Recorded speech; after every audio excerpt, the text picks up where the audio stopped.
आज आपण तहसील कार्यालयासमोर आलेलो आहोत। या ठिकाणी शेतकऱ्यांचं उपोषण चालू आहे। नेमकं काय अडचण आहे शेतकऱ्याशी आपण संवाद साधूया।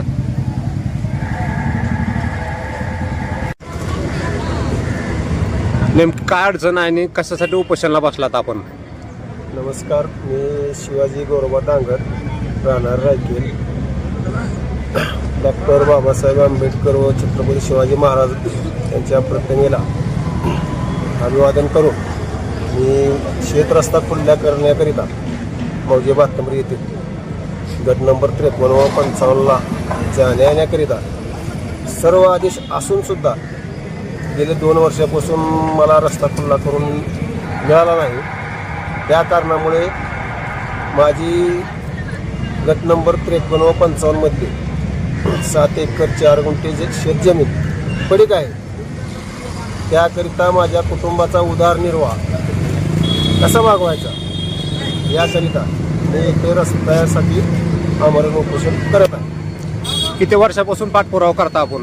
मी 2020 पासून शेत रस्त्याचा पाठपुरावा करीत आहे।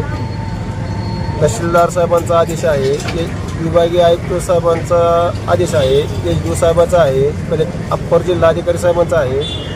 सर्व आदेश असून सुद्धा मला न्याय मिळत नाही। त्याकरिता मी आता इथून मला न्याय मिळेपर्यंत मी इथून उठणार नाही। 13 फेब्रुवारीला दैनिक नवराष्ट्राला एक आपली बातमी लागली होती। त्या बातमीची जिल्हाधिकारीने आणि SDO साहेबांनी दखल घेतलेली आहे। आता इथून पुढे बघूया आपण तहसीलदार काय म्हणतात काय नाही। माझा विषय मार्गी लागस तर मी उपोषण सोडणार नाही। आता नूतन पंचायत समिती मेंबर आले होते, कृष्णा भैया रोचकरी, नेमकं काय बोलले त्यांनी? काय कोणी अधिकाऱ्याशी संवाद साधला का? नाही, त्याने म्हणले तहसीलदार साहेबांना मी बोलतो असं त्यांनी बोलले। त्यांचा काय विषय मी मार्गी लावायला लागला। ठीक आहे, आतापासून किती जणांनी पाठिंबा दिला? आता पोस्टवर आले होते 5-6 जण आले होते।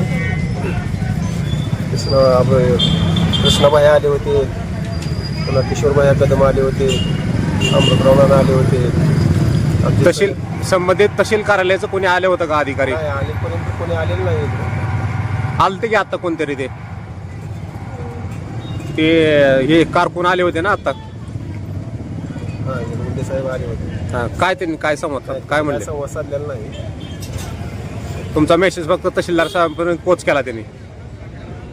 आज काय निवेदन दिले का? नाही, म्हणजे 16 तारखेला तुम्ही निवेदन देऊन डायरेक्ट आज उपोषणाला बसलो। 13 तारखेला निवेदन दिलं वाटतं ना? ठीक आहे, ओके।